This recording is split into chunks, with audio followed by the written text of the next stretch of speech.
everyone, and welcome back to the Haunted Heart Podcast. The Haunted Heart Podcast. I got tired of that ass over there jumping in every episode to say hello to you, and so I got to the front of the line to frighten you with my overly enthusiastic welcome to the show. Yeah, it was terrifying. It scared me a little bit. It was a lot. That's all I have to say. It was because, like, halfway through, has that ever happened to you? Like, halfway through a word, you forget, like, what the word is, and you forget, like, where you're going, and you're like, I mean, have you met me? Yeah. I could only, like, imagine it as, like, being in a haunted house and you're going through and everything's really scary. Then all of a sudden you just see Katie coming at you. She's like, hello. Yeah, it was a little bit like Mrs. Doubtfire. Interesting. Just minus the shit on your face. I think in that like space, like my brain is like, as long as you don't stop making sound, like no one will know that this has gone horribly awry and you have no idea where you're going. Well, that's kind of... with this word. That's kind of the goal, isn't it? Anywho, welcome back to the show. We are so excited to be here with you. I'm Katie. I'm Kenny. And that was our monthly check-in to let you motherfuckers know who the hell we are. For all those people that may be new to the show, because, you know, I mean, who knows? This may be the first time. There might be their first time going around with the podcast. They might have been listening for weeks now, not knowing what our fucking names are because we never introduce each other. Yeah. Yeah. But we did today, so that's good. Did. Check the box. Checked in. Checked the box. That's our monthly check-in. Checking Let's the see who the box. fuck we are. Anywho, how's everybody doing? How are you doing? How am I doing? Yeah. I'm like that cat shirt. That's the hanging in there cat shirt that we've mentioned before. Yep. Hanging in there. Went to the dentist the other day. Mm-hmm. No cavities to report, which is a great. Got it. But you didn't get my dentist. You didn't get the hot one. No, so my dentist is so hot, you guys. I hope he doesn't listen to this because that is going to make things really awkward for us. But he is so attractive. I have this like innate fear of dentists, and I always have since seeing the horror movie The Dentist. But I had a very different feeling when watching. So here's the skinny on my teeth. No, I for the most part have pretty good teeth, but I do have one like wisdom tooth in the very back that has come in. It came in wonky. It's pretty much sitting almost horizontal. Fuck.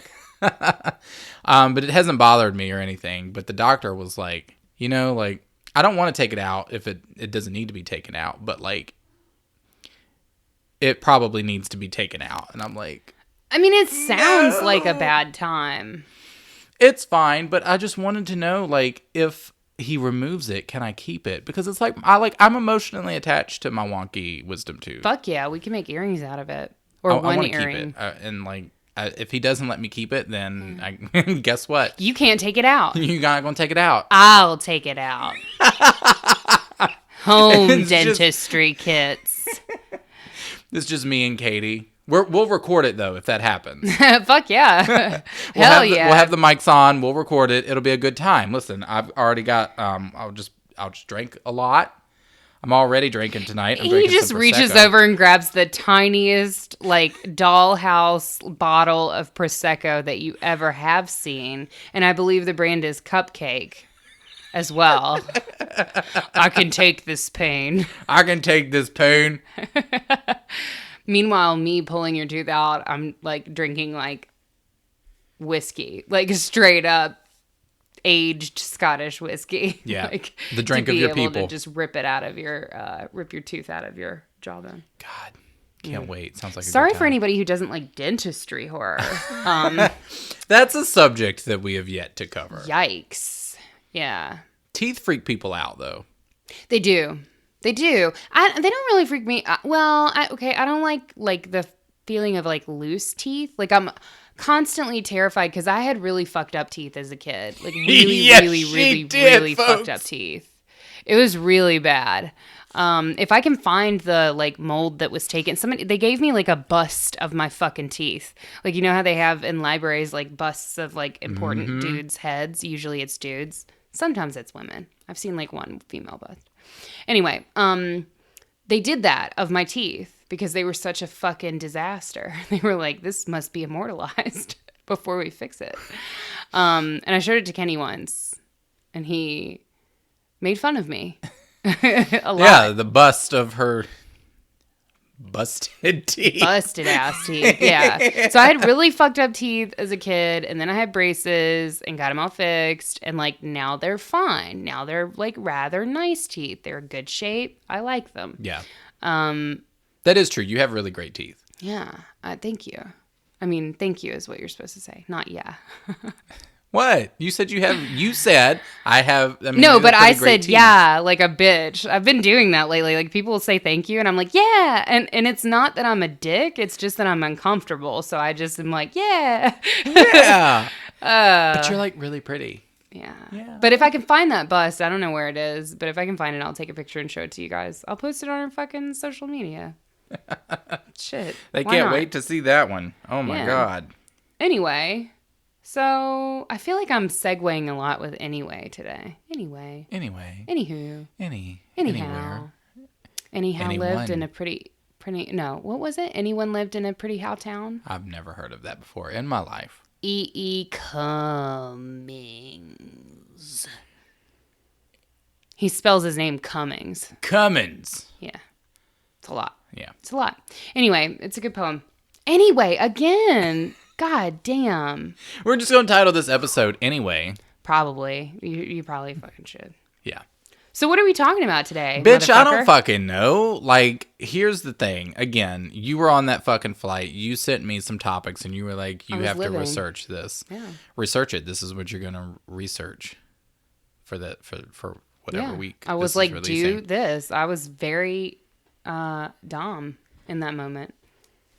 And I obliged, and you said, I researched a few mistress. things. Yes.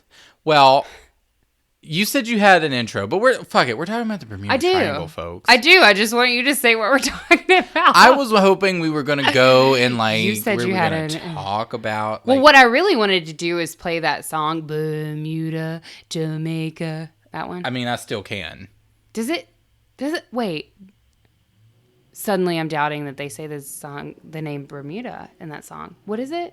Bermuda, Bahama, come on, pretty mama. I don't think they say Bermuda. Key do they say Bermuda? No, they do. They say Bermuda, Bahama, come on, pretty mama. Katie, I don't know. They do. They fucking do. I'm telling you. Chaos magic. Boom. That's it. I don't know, Katie. I don't know. Oh, no, it's, yes, yeah, okay. Yeah, fuck you.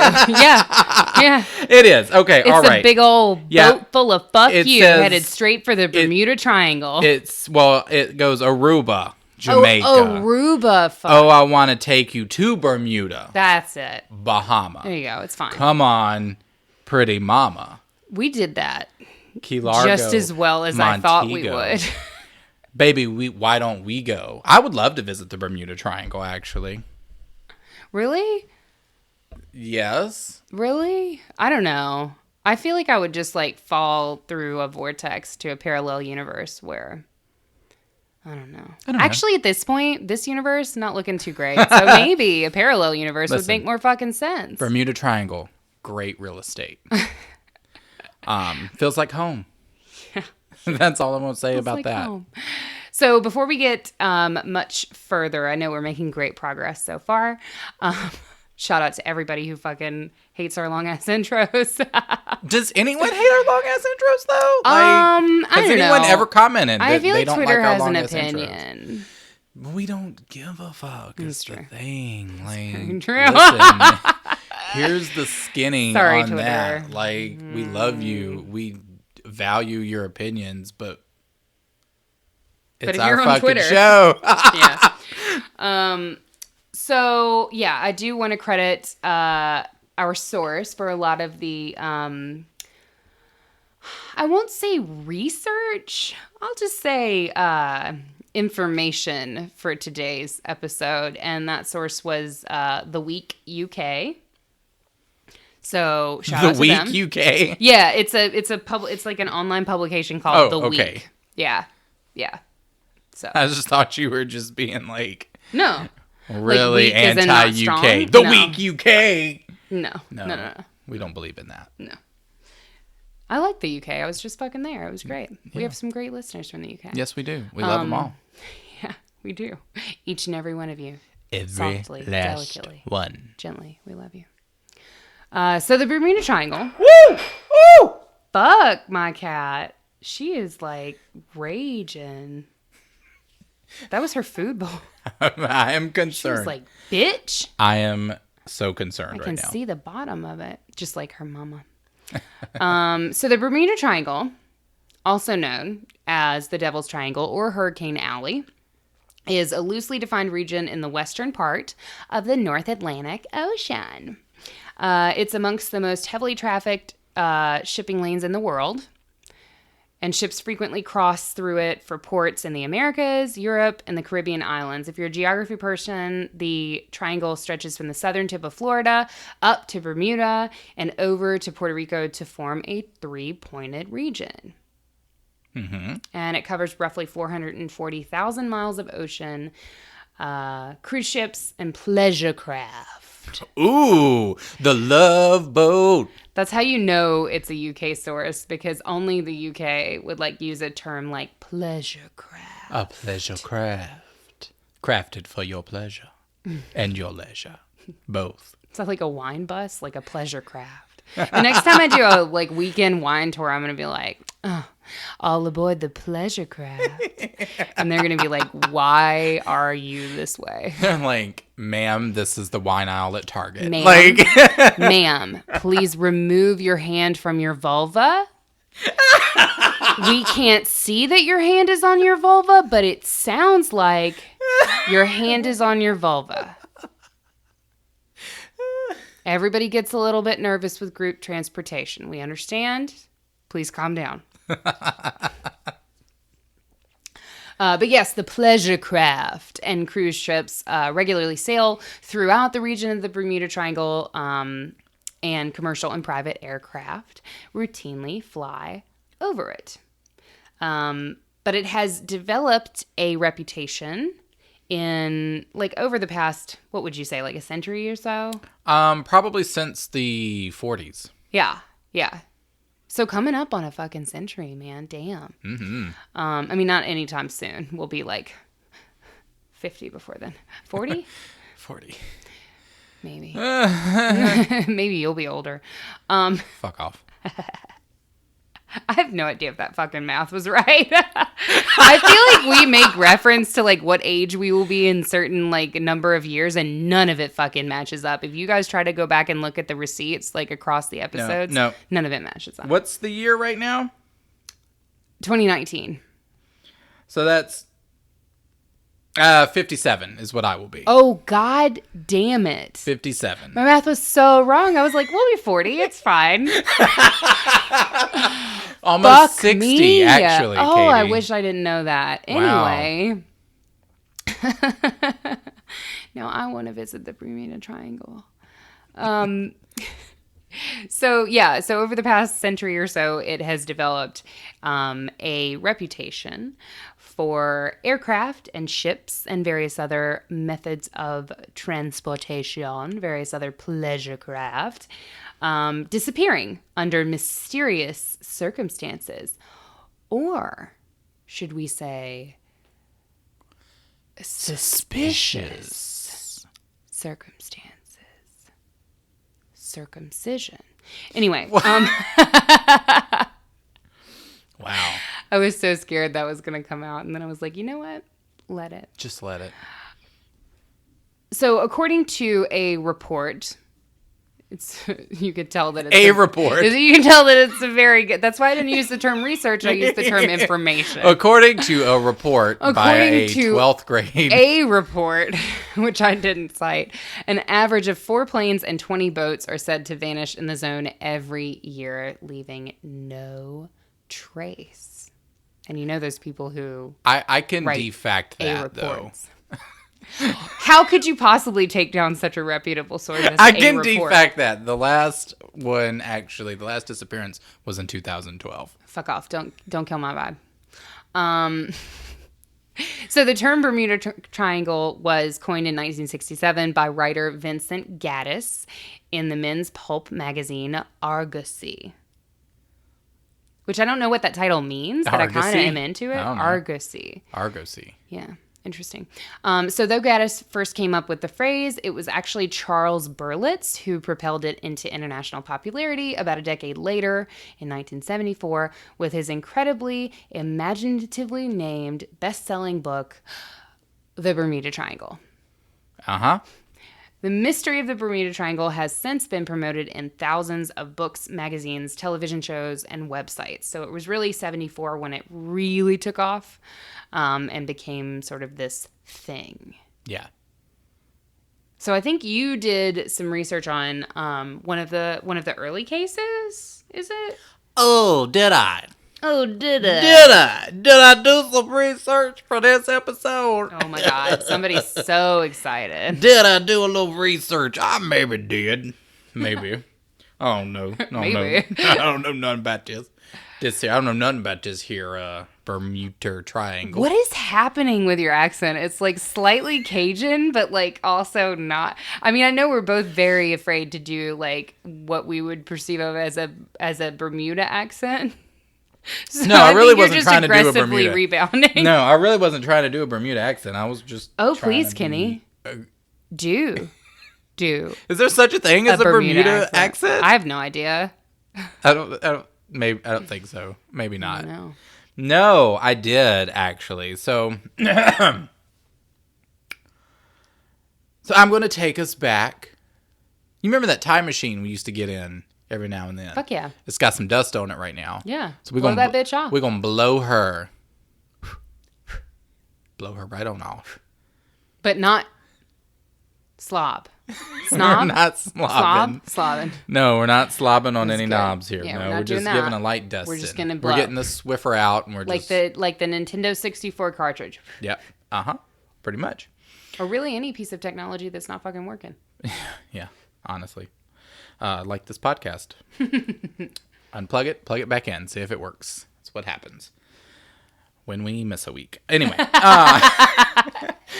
Anyway. So I'm going to take us back to 1945.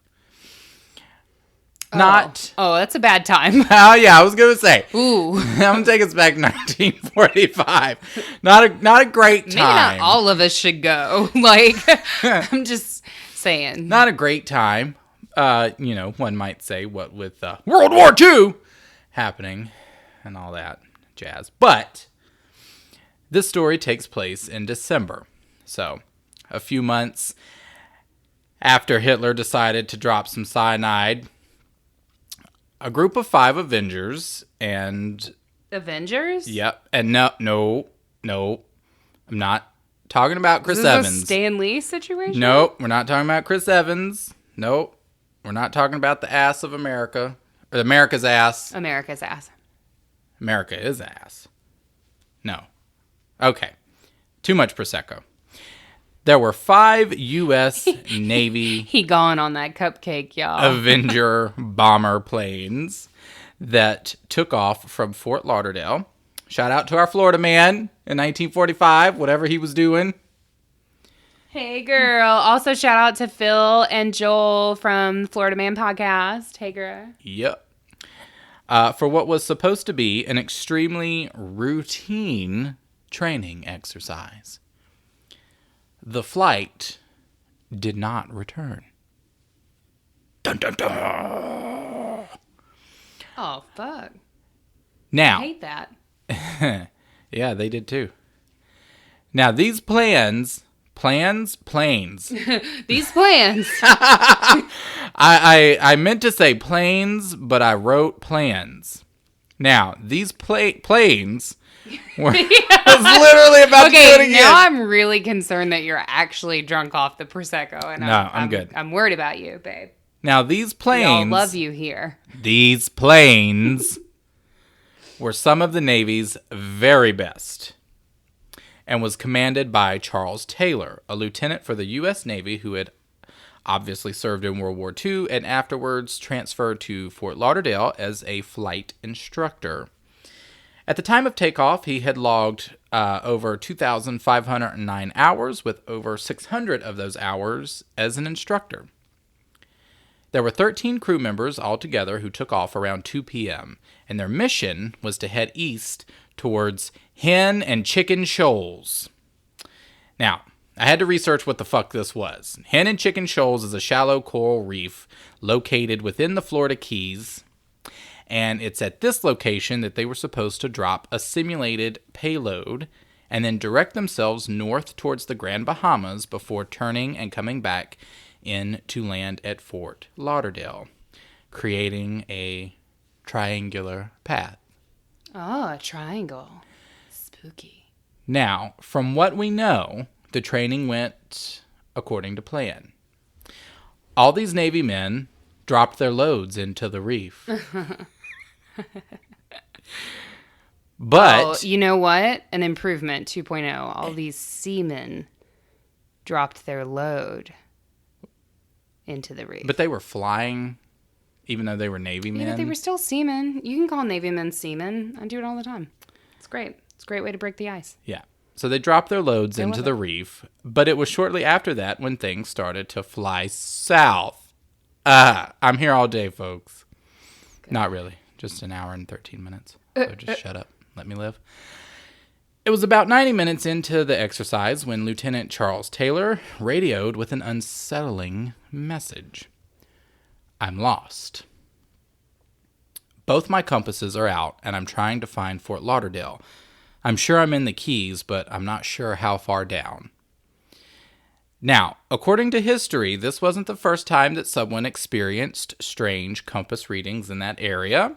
About 450 years prior, Christopher Columbus reported erratic compass readings as well, but Christopher Columbus was also a son of a bitch who deserves to get lost anyway. Now, back at Fort Lauderdale, personnel were desperately trying to figure out, what the fuck is going on. They couldn't quite understand what had happened, why it happened, and how someone who was so well-versed in flying could have veered so off course. Relatable content. Yeah. To be honest with you. Honestly. Me watching myself be a person every day. Yeah, pretty much. So, meanwhile, back at sea, Taylor was leading his people in a completely different direction, with fuel running dangerously low. Now, this is a time before GPS, so pilots only had their compass to direct them. And so poor Taylor was flying blind, so to speak, for the most part. Taylor radioed his crew to tell them that they'd have to ditch unless they caught landfall, and that the first plane to drop below 10 gallons meant that they'd all go down with it. I want you to know that, in my mind, this is Taylor Lautner. No. Who is flying this plane. Nope. I don't care about reality. It's Taylor Lautner. Anyway, continue with the story. So the first plane that reached below 10 gallons. I'm sorry. I don't even like him. Good. Maybe that's why you're picturing him here. Maybe. So the first plane to get below 10 gallons, they just I guess we're just all going to go down with you. Couldn't be me, because I'm going to tell you what, bitch, I'm going to keep going. Sorry, they made a pact that, the first guy who dips below 10 gallons, we're all just going to point our fucking planes in the sea and do a crash landing, yes. Fuck that. Nah, I'm about to fly on. I got a quarter of a tank. I'm going to get there, babe. Y'all ain't seen me. Week before payday. You know my plane. You don't know my plane. You don't know me. Your plane don't eat. Nah, you don't know. You don't know my plane. It's fine. Bitch, I'm gonna fly that motherfucking thing until it hits the ground. That's all I'm gonna say. I'm not gonna willingly drive that thing to the ground. Bitch, I'm gonna keep going until I can't. Hell yeah. Anyway, a little while later, and there was nothing but radio static. The Navy then sent 2 PBM Mariner rescue planes out to sea to look for the planes. They were called Training 32 and Training 49. Creativity. They searched all night and into the next morning to no avail. Training 32 was set to meet up with Training 49 out at sea after their search. But the PBM Mariner, Training 49, never showed up. And it, too, was forever lost at sea. On total, 27 men went missing that evening. Lieutenant Taylor and his 13 men, plus the 13 men aboard the rescue plane. And thus began the myth of the Bermuda Triangle. Now, I have some little things to throw in, some little wrenches to throw in to the play, possibly a little twist here. Now, I mentioned previously that Wait, is this debunking stuff, though? Because we have a whole Not session necessarily. with it. Okay, cool. Not necessarily, no. But it may make you think. Okay. Now, I mentioned previously that Taylor was an experienced flyer. Yeah. And indeed he was. But the man couldn't find his way around a soup can with a can opener. And he had actually been lost 3 times during the war. Damn, girl. 2 of those times he had to ditch his plane at sea and be rescued. That's why this motherfucker was like, we're going to crash land this. Because, like, he knew what to fucking do. But the rest of them were probably like, no.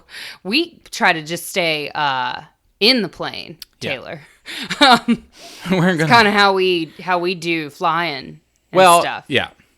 So earlier, around 3:45 p.m., radio communications had picked up a student who claimed that if we just fly west, we would make it home. At around, if we just, I want to know who that was. I want to know who that man was. I mean, was he right?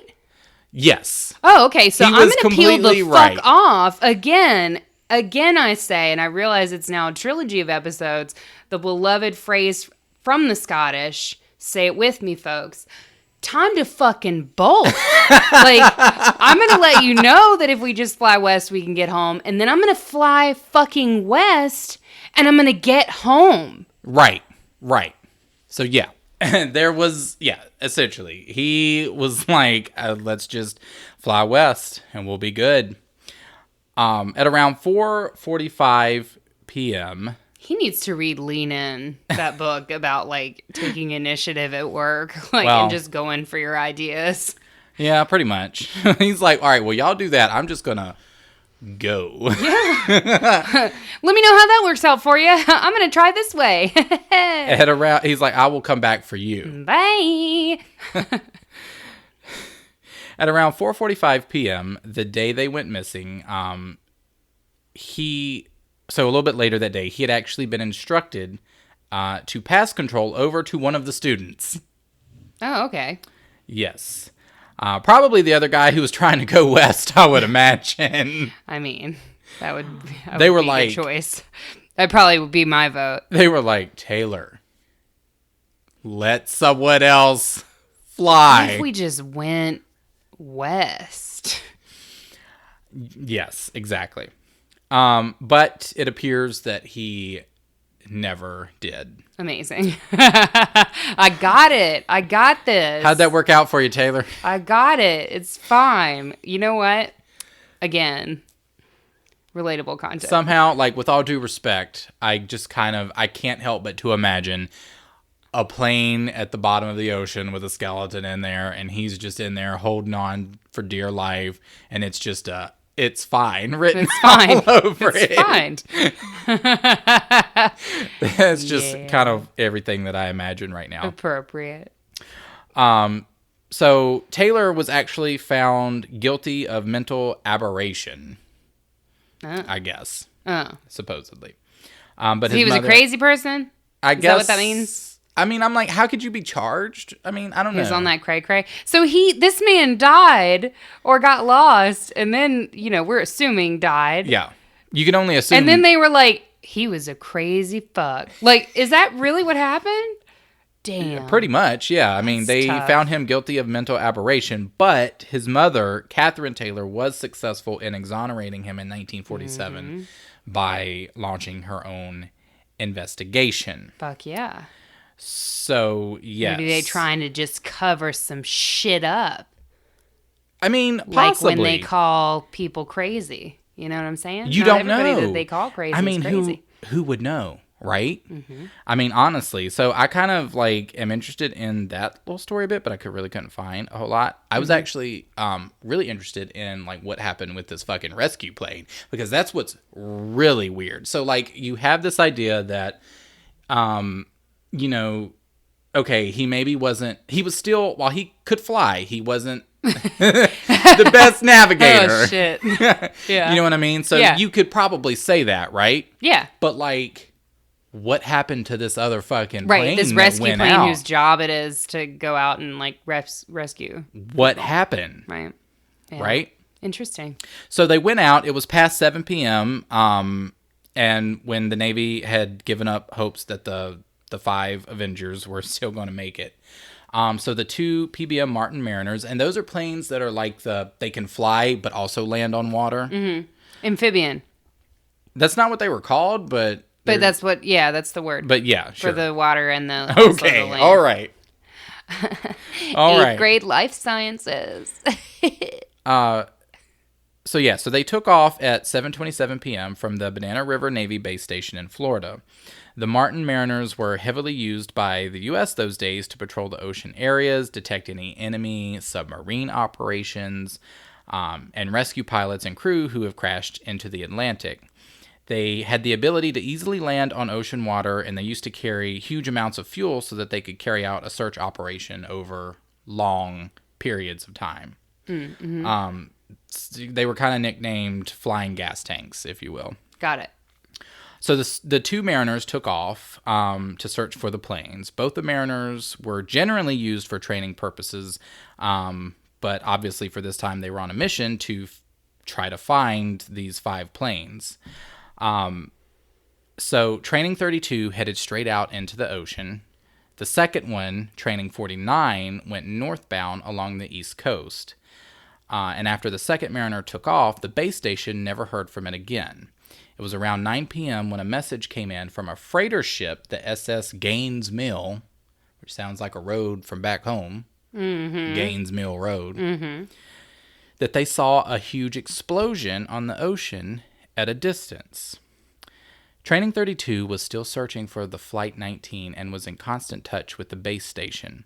At about 10 p.m., the Training 32 Mariner moved on and reached the spot reported by the freighter ship. But strangely, they saw no fire there, nor any debris floating. Water sample brought from that place did not show any trace of oil, suggesting there could not have been any explosion there at all. But the crew of the freighter SS Gaines Mill reported that they saw a huge ball of fire dropping into the ocean at a distance, and then a big explosion. The Mariner was in the best of conditions and thoroughly checked by both technicians as well as the captain before taking off, so any engine failures were ruled out. Some speculated that a cigarette lighting inside the cabin had blown up the plane. That theory was ruled out too, since the Mariners carried huge amounts of gas. Smoking was strictly prohibited in flight, and no one should have lit a cigarette. I mean, I don't know that we can rule it out, though. You know what I'm saying? Maybe you just really stressed out, and you just... Right. It would fucking suck to be that guy, though. Be that guy. Shit. So here's... You gotta get on that vape, babe. So here's where the interesting twist comes. The Navy board during the investigation reported that there are often greenish lights seen along the coastlines of Florida. This had also been confirmed by the resident locals. This green light would float around for a while, then descend and slowly disappear. This is often linked with something known as St. Elmo's fire, which has a green hue. The fire is caused due to the area's unique climate. It radiates huge amount of electrical charge, and it is also known that airplanes seem to glow green when they come under the charge from such Elmo's fire, even though they have anti-static equipment. And in one such occasion, a plane had actually blown up because of it. So was it such electrical charge from Elmo's fire? Airplanes. Sure. Sure, airplanes seem to glow green. Sure, okay. Mm-hmm. So was it this like electrical charge from this like St. Elmo's fire that interfered with the navigational system, which caused fire and blew up the Mariner? It's a possible theory, but has not been established with facts and evidence. And unfortunately, the investigation of the missing mariner is still incomplete and remains a great mystery of the Bermuda Triangle to this day. Mm-hmm. That's what I got for you. All right. Okay. Very mysterious. But allow me to add some clarity. Wait, clarity? Particular situation. What do you mean clarity? I'm gonna clear up some of the mystery, some of the more suspicious moments, because I believe deeply in. I have a set of foundational beliefs, if you will. And you know that I respect this podcast and I respect our audience. Do you really?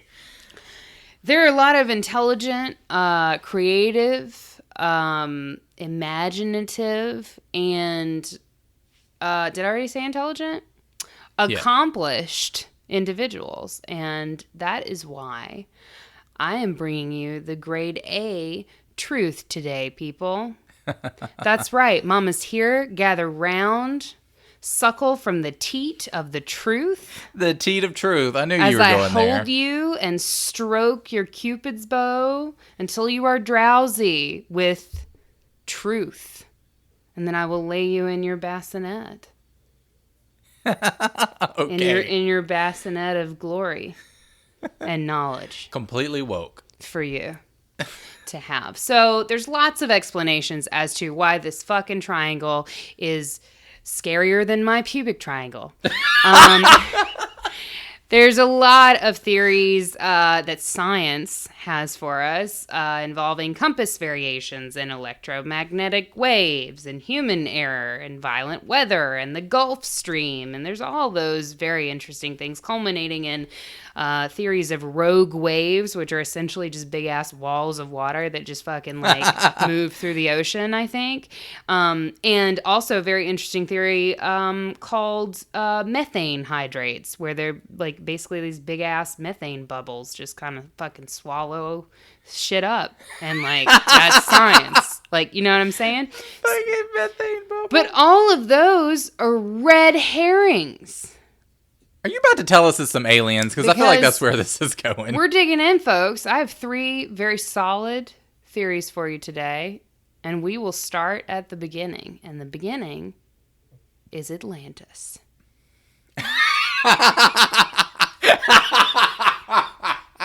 Atlantis.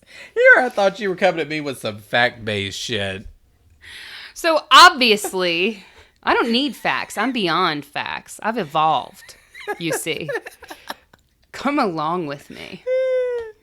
So obviously, the disappearance of all these vessels on a regular basis could only mean that the Bermuda Triangle is actually the location of the mythical lost city of Atlantis. Hey, I'm so for this theory. Like, fuck yeah! Who's seen the movie? Have you seen the fucking movie? The fucking cartoon. I love that movie. Yes, Milo was like Atlantis. A sexual awakening for me, as was like the Atlantean chick. Was her name Kira? I can't remember. It's been so long. It started with a K, and I was like, "Fuck yeah, girl!" Like wasn't there like a buff daddy in that movie too? There was like a very. I think his name was John. I think that. Hold on, I got to see which one he was. Yeah, there was like a super stacked motherfucker, and then, but truly, so who I thought I would grow up to be is like the super hot Atlantean chick, but who I actually grew up to be is Cookie, the cook. Like, that is who I became in my life, and I'm just working on the mustache now.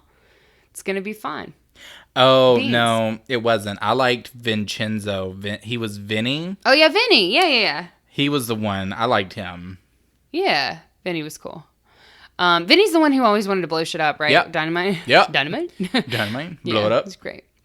So the lost city of Atlantis, it's probably the more pervasive of the conspiracy theories out there surrounding the Bermuda Triangle. So Charles Berlitz, the guy that I talked about earlier, who popularized the Bermuda Triangle phrase and also the mystery surrounding the region with his 1974 book, actually promoted the Atlantis theory in his book. Wow. Okay. So Berlitz had a strong interest in the paranormal and believed that not only was Atlantis real, but it was also connected to the Bermuda Triangle in some way.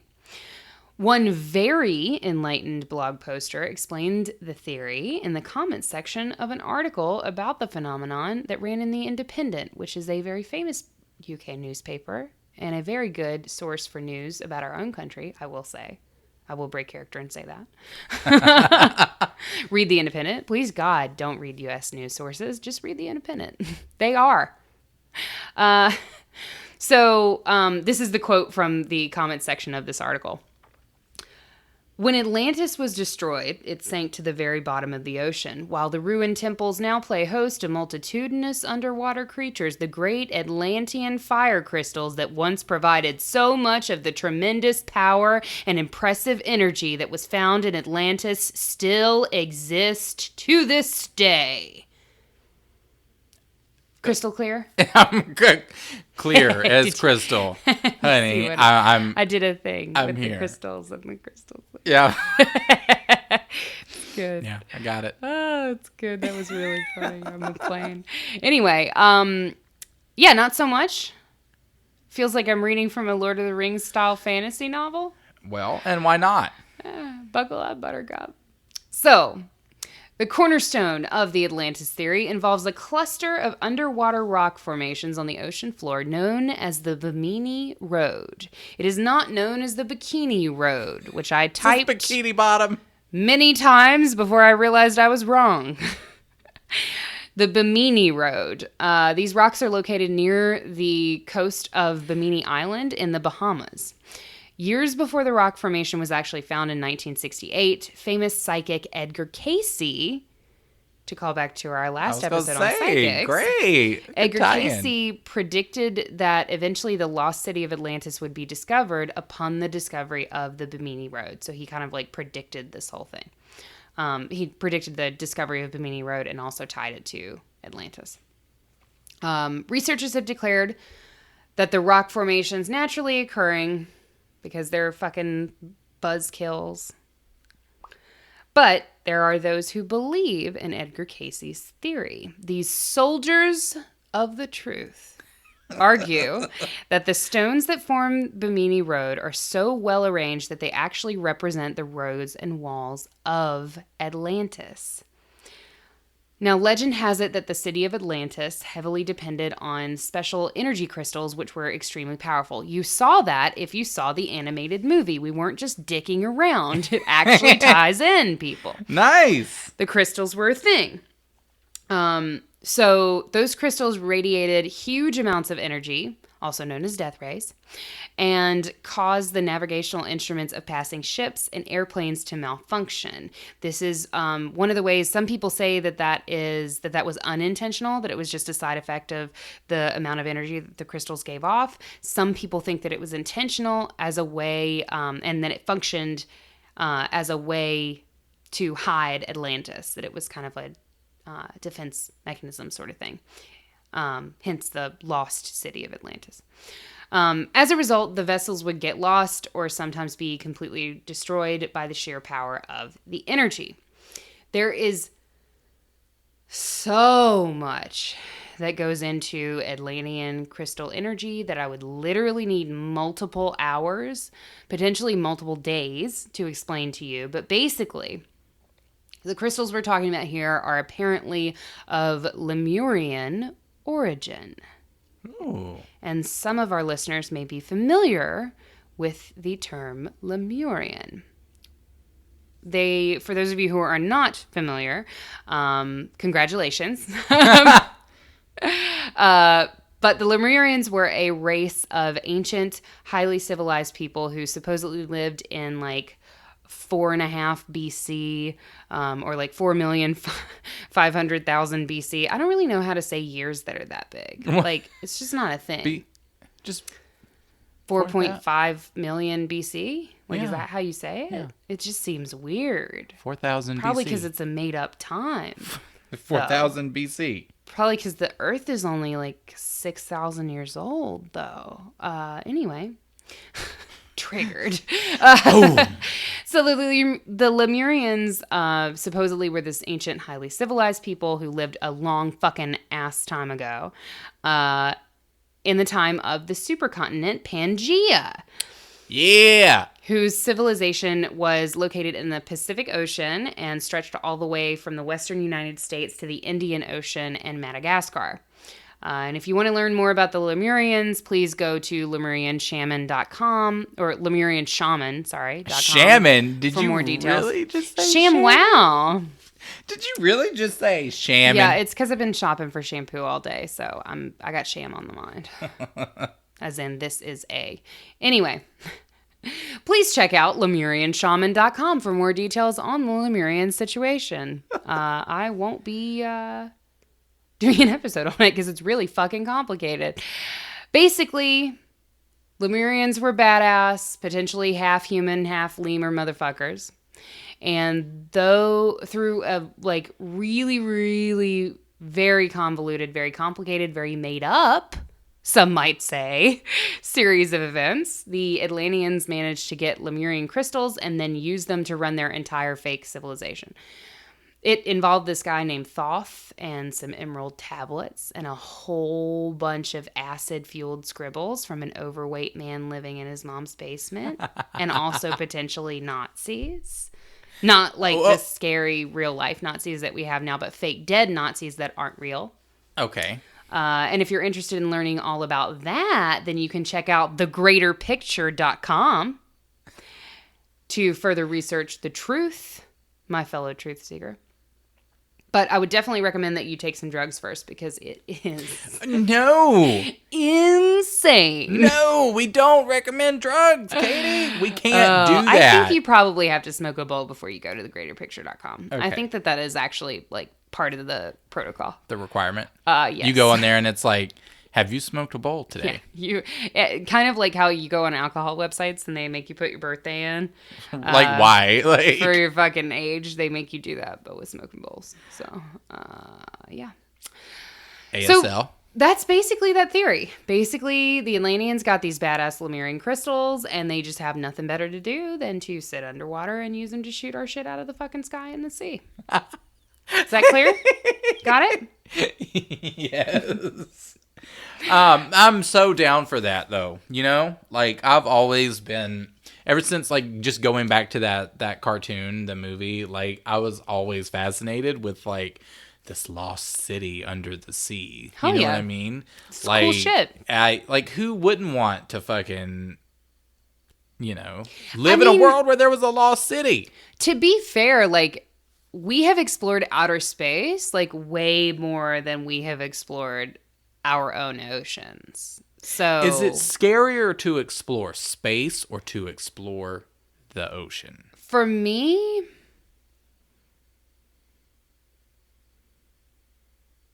I don't know. I'm really interested in space, and so I think that the natural curiosity and the interest kind of outweighs some of the fear. Because I fucking love Star Trek, and let me tell you, if there is one chance in hell that Spock or Data, I'm not picky, are actually out there in the fucking cold void of space, I will get a ticket tomorrow. Put me in the fucking washing machine training thing, and I will throw up everywhere and have a great time. And then put me on a rocket so that I can get the fuck out there to them. Because honestly, what am I doing here? And Rocket Man's just playing in the background while you fucking head off. Yeah, as I ride a rocket into the fucking sun. Yeah. But, the ocean is very scary. I don't know. It's just real deep and dark, and I don't know about it. Yeah. Well. I don't know. I'm ocean agnostic. I'm not sure. Ocean agnostic. So, while the Atlantean theory is definitely the prevailing theory, there are other voices that we must hear on this podcast. Because that's important. So independently, completely from the Atlantis theory, some people believe, and interestingly, some of them are the same fucking people who can just believe both at the same time because it's fun like that. Some people believe that aliens actually use the Bermuda Triangle as a portal to travel to and from our planet. I knew we were going to get aliens. Because our fucking planet is the best. It's got green grass. It's got tall mountains. It's got low valleys. It's got all Burger this fucking King. water. Yeah, that too. We're a travel destination, folks. We're a national park. We're an intergalactic park. That is true. Yeah. I knew we were going to get aliens. Ain't no other planet's got that good oxygen That we know of. and nitrogen mixture. It's so good. So delicious. That we know of. That we know of, yes, that's And true. water. Can't forget water. Yeah. Even though, yeah. You literally can't forget it. You're 80% it. So there's a theory that the Earth is like a gathering station, or that the Bermuda Triangle is like a gathering station where alien races can capture people, ships, and aircraft to conduct research. And if you're a student of ufology, you know what research means, folks. The old rub and tug. I can't with you. That's fucking... Gotta get that sexy serum. I just don't no understand. semen. So I don't understand. I feel like this is like a human ego thing where it's like you have these fucking beings who have infinite amounts of knowledge about the universe, but they want your spunk? I don't understand.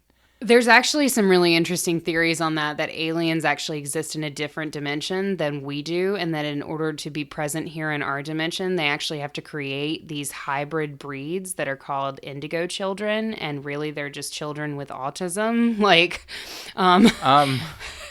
But yeah, no, it's really uncomfortable.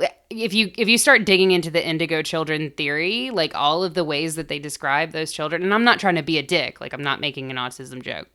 All of the qualities that they ascribe to indigo children, well, maybe not all. They don't have like fucking like weird like water skin, but all of the psychological like traits that they say that indigo children have are actually like they just sound like autism spectrum traits. And I'm like, could they just have autism though? Like, could we not be so autism phobic that we create an entirely new like hybrid race of alien children? Like, or could it maybe just be the spectrum and like they're normal kids? Right. Could we just like be a little more comfortable with neurodiversity? And these people are like, no, different fucking race. So that aliens can actually exist alien in this baby. dimension. Alien baby, you. I'm like, over cool. there. All right, great. Okay. Donates to neurodiversity fund immediately. Anyway, so there was actually an Ancient Aliens episode on this, and in it they talk about the Christopher Columbus incident that you actually mentioned. Ooh, okay. So they talk about this alleged UFO sighting from one of Christopher Columbus's sailors that I actually found interesting enough to mention Christopher Columbus's murderous ass on this show. Right. So it was in 1492 while he was on the brink of fake discovering the Americas, you know, when he sailed to that like other place that thousands and thousands of indigenous people had actually already been living on for thousands of years already at that point. And welcomed him with open arms before they were annihilated. So he could discover it. All for gold. Great. Apparently, in the waters near Bermuda, shortly before that, he and his men spotted an alleged UFO. An entry into Columbus's log on October 11th, 1492, read, quote, "The land was first seen by a sailor called Rodrigo de Triana. Although sorry, I'm like struggling. It's almost like the government doesn't want you to have this information. The land was first seen by a sailor called Rodrigo de Triana. Although the admiral at 10 o'clock that evening, standing on the quarterdeck, saw a light, but so small a body that he could not affirm it to be land. Calling to Pero Gutierrez, groom of the king's wardrobe, he saw a light and told him, look that way, which he did and saw it. He did the same to Rodrigo Sanchez of Segovia, whom the king and queen had sent with the squadron as comptroller, but he was unable to see it from his situation. The admiral again perceived it once or twice, appearing like the light of a wax candle moving up and down, which some thought an indication of land. But the admiral held for certain that land was not near. Now, technically, since it was something in the sky and the guys didn't know what it was, it would be a UFO, an unidentified flying object. But, I mean, I guess it's also possible that it was just like a fucking bird or something. Whatever. Shooting star. Also possible that they were hallucinating due to having been at sea for a long ass time. But could it have been an alien? Yeah, sure. Why not? Yeah, fucking sure. Why not? I mean, so a lot of people read a lot into him talking about the wax, like that it was like the light of a wax candle moving up and down. A lot of people have looked at like the movements of alleged flying saucers, and they kind of they don't, I'm gonna get this wrong and people are gonna be mad. I think they move more side to side. Like, I don't think it's an up and down thing. What? Unless maybe UFOs? They're doing something. Yeah, like I think they kind of dart from side to side. I don't really think they bounce up and down a lot. Look, if you work for MUFON, please email us at thehauntedheartpodcast@gmail.com and set me the fuck straight. And come on the show. I always thought they sort of flew side to side too. I think they dart side to side, but it might depend on the kind. Yeah. I don't know. The make or model of said UFO. Also, it could have been a fucking bird. I'm just saying. Maybe. Could have been a phoenix, maybe. Maybe. Bursting into flames. Possible. Could have been an albatross saying, go the fuck back home. Get the fuck out of here. Please don't do that. Yeah. So that's the UFO theory. Very solid. Very sound. I have one more theory for you. And honestly, this is the one, like this is of the conspiracy theories about the Bermuda Triangle. This is the one that I think holds the most weight. This makes, I won't say it makes sense to me because I'm afraid of that statement, but like this could be a thing. Parts of this.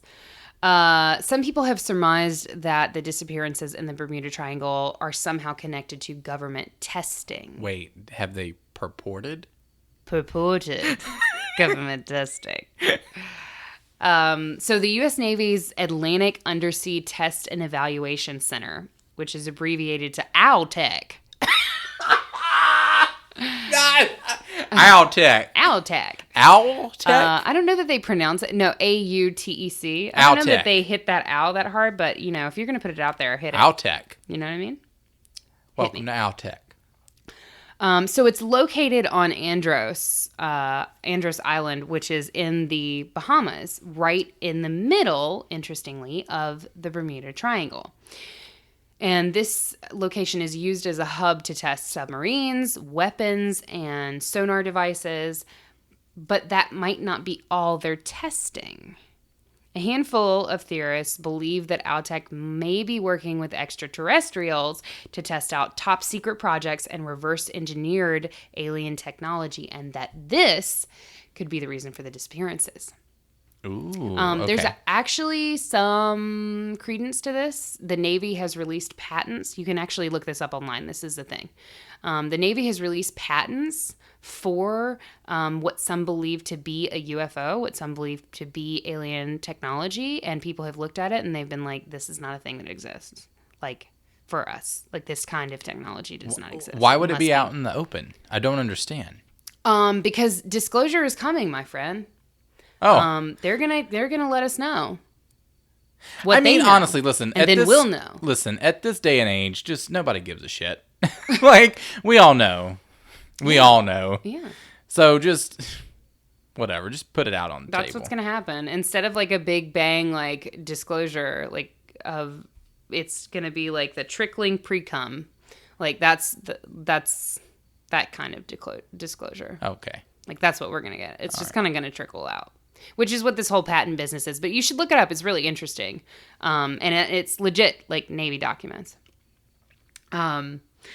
So there's not a whole lot of information available on the theory of government testing. Thank you, the government. Thank you, government. I see we're still not there yet. But recent implementation of official procedures for reporting UFOs that the Navy has put in place, coupled with a couple of, this is what I was talking about, the patents, several highly suspicious blueprints for seemingly alien technology that they've released in the past year or two, offers really convincing evidence for adherence of the government testing theory. That is also true. The Navy has put in place an actual official protocol for reporting UFOs. Whereas before, they used to just, like, sweep that shit under the rug and you wouldn't tell anybody. No, we didn't see nothing. You didn't see nothing. Period.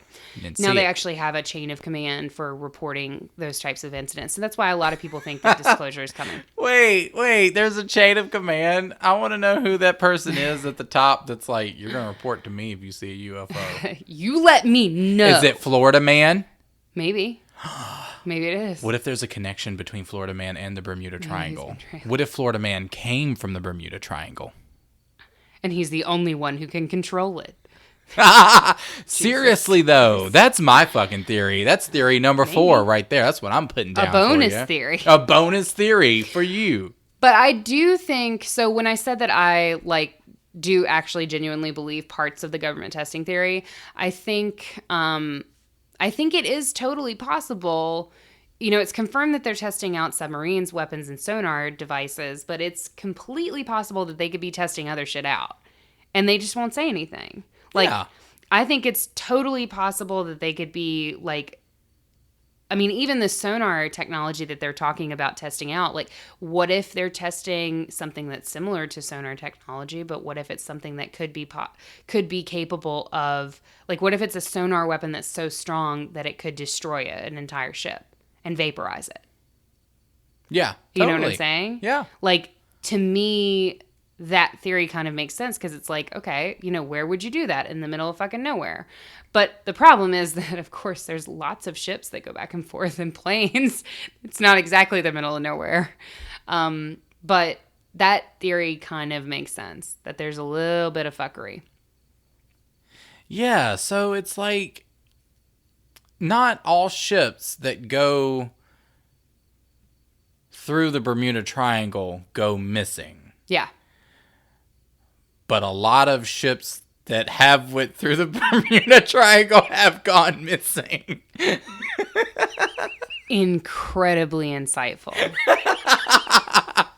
I see that my work here is done, folks. So, like, I would just be, like, I would be so afraid to, like, I'm like, where are we at? Am I gonna, like, I would not want to travel anywhere. Fuck yeah! I mean, I even know where the fucking Bermuda Triangle was, and you forget, I was on a plane researching this shit. Every fucking bit of turbulence that we hit, I was like, what's happening? Where are we going? You weren't flying over the Bermuda Triangle. Fucking Canada. I was flying over, like, fucking Greenland and Canada. And, like, I don't know, geography. It's tough. But I was nowhere near the Bermuda Triangle. But every single time we hit even the smallest amount of turbulence, I was like, what's going on? Where are we? I was checking, you know, those screens that they have in the back of the seat where you can see where your plane is in the journey. Mm-hmm. Like, I was fucking tapping that screen every time. Where are we at? Where are we? It wouldn't matter, though. Did we somehow end up in, like, faintly, I kept thinking that I could hear, like, Aruba, Jamaica. What if that's what happens when you go into the Bermuda Triangle and you are lost in the Bermuda Triangle? It is just a perpetual Beach Boys concert. Fuck. And you end up and you go through that portal and it's just you with everybody else that has been lost at sea in the Bermuda Triangle at this Beach Boys concert. God damn. Even though the Beach Boys aren't lost, it's still playing. No. It's like, it's not even live. It's not live. It's like a recording. And then everybody else that has been lost is just like, oh, hey, welcome. Welcome to the party. Oh, God, that's a tough time. I don't actually like the Beach Boys that much, but I enjoy songs about the Beach Boys. Like, give me the Beach Boys and free my soul. And then that song that Weezer did a couple years ago.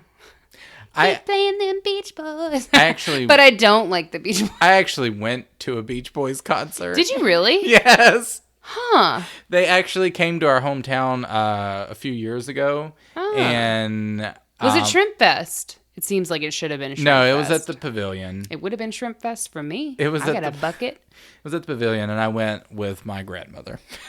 Amazing. She's like, I bought tickets to see the Beach Boys. Would you like one? And I'm like, yes. I believe I'll take one. I believe I will take one What an interesting ticket. choice for you. I actually kind of like the Beach Boys. All right, we've learned too much on this episode. That's too much. We have to stop here. Yes, we do have to stop, but I did want to take a hot fucking second to acknowledge my resources because I never did. Oh, shit. You better cite your shit. The podcast police are coming. No, I did just want to acknowledge my resources from my little segment. Definitely want to thank BermudaAttractions.com. I swear to God, I thought you were just about to thank Bermuda, period. I just want to thank Bermuda. Stay right, girl. I just want to thank Bermuda. What? What a lovely name that would be for someone. Hello, my name's Bermuda. I could see it being a porn name. Yeah. I could take that. Yeah. And I also want to thank the NASFL Museum and allthat'sinteresting.com for all of their information they provided for me that I could give to you in my own words this week. Sweet, sweet nectar of the internet gods. Yeah.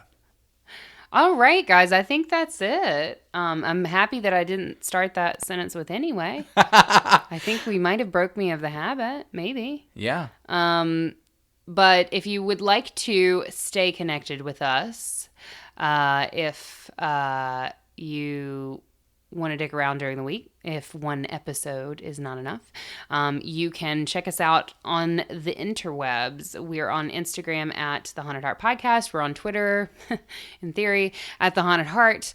We are on Facebook. If you search The Haunted Heart Podcast, you will find our page, and you will also find our closed group. Be sure to take a second to like the page. We appreciate that, and we also do post news there from time to time, so you can stay in the loop, as they say, in the triangle. In the triangle. And if you join our closed group, we have discussion there all the time. Kenny and I are both really active in the group, and we also have some Murder Mod Squad moderators who are lovely individuals. So if you request to join, Kenny, myself, or a member of the Murder Mod Squad will approve you, and then you can post about all kinds of wicked ass creepy shit. Yeah, and we have so many cool people in there, and I actually did want to shout out one person in particular, Ashley, who actually has a really cool business called Candles with Intentions that she's just started. Please look her up on her Facebook as well. It's Candles with Intentions, because she sells some really cool, like, wicked ass fucking candles. And support our people. And we're here to support our people. Yeah. I think she said that she had actually sent us a candle, but we don't have it yet. Because our P.O. box is only open from like fucking 10 a.m. to like 2 p.m. And we both have to like work normal jobs. So fuck. Picked the worst fucking...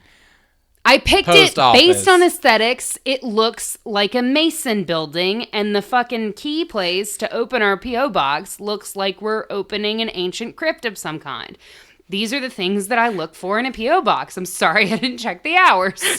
The hours are the worst possible fucking time. It's like open when Katie goes to work. You have to take a fucking day off work to get there. You honestly do have to take a day off work. So if anyone sent it anything, like, please don't let this deter you from sending us anything. Shit. Send us notes. But just understand that it might take a minute, and it doesn't mean we hate you. Yeah, and also, like, don't let it deter you. We love notes and handwritten things. It's so sweet. But we'll get to it. We'll get to it.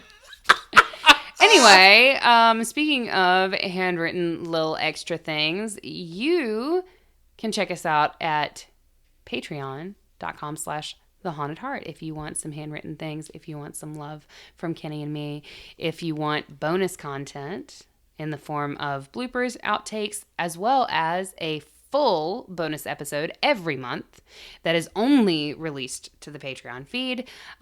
We also do spooky stories, and we do spooky smut. Spooky smut. Which is a great time for everybody. Dirty. The September stories are fucked, y'all. I'm sorry in advance. Yeah, there's something there about a cum whip. There's a lot. There's a lot going on. So definitely check us out on Patreon to hear all of that. And I think that does it for us. If you have some fucking house. Feedback, it's the Haunted Heart Podcast @gmail.com. Yeah. Or review us. Get right there on that fucking app and 5-star it. Tap that 5-star. We're a 5-star type of bitch up here on this podcast. All right. It's all really right, time for me to go. I got to go to bed. I'm going to take you off now. We have to cut you off from the mic. And the cupcake. Anyway, guys, until we meet again, my sweet, sweet darklings, you've got to stay spooky.